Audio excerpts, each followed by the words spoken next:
Surprised to see Sagan up there this early?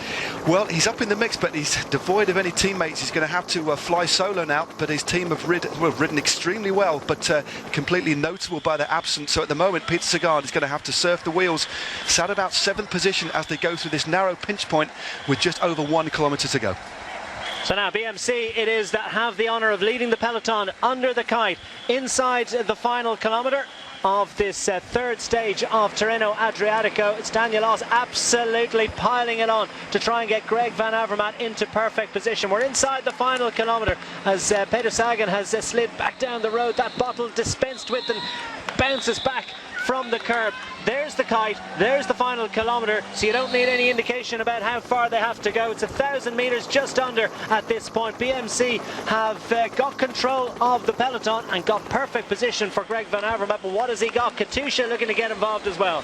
This is a Luca Paolini going just through. This is where the road really kicks up quite a lot violently, but the rider from Katusha, the Italian, switches to the left-hand side. There's a bit of a stalemate here. The rider on the right-hand side is Zdenek Stybar, who's going to go first. It's the rider from BMC on the left-hand side. Katusha kick it off, but BMC have control, and Zdenek Stybar in the white jersey on the left-hand side, just looking over his shoulder. He looks very cool, calm and collected at the moment, and on his wheel is Peter Sagan. So the two white jerseys there are riders that have great opportunities of coming up and great favourites this afternoon. Greg Van Avermaet also thereabout.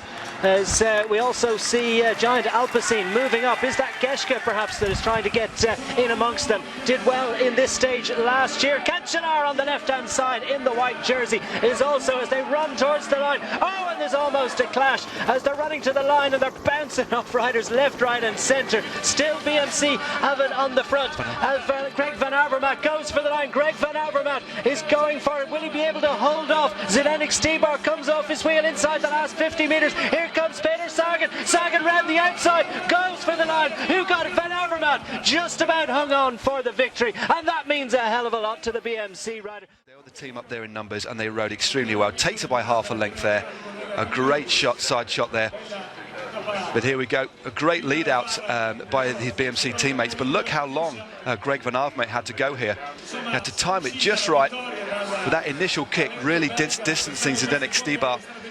And Pozzato also in the mix, but look how late Sagan has to go. Cancellara's on the right-hand side, he's currently out of it, but Sagan is actually going the quickest, but leaves it very, very late. But great ride by Greg Van Avermaet. The late surge wasn't enough for their white jerseyed Peter Sagan. Here's the view from the other side. But what a fine flying display of power sprinting there from the classic specialist Greg Van Avermaet.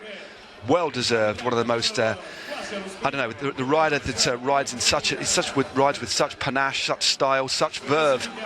Look at the determination on his face there as he throws his bike to take the win and the jersey in Tirreno.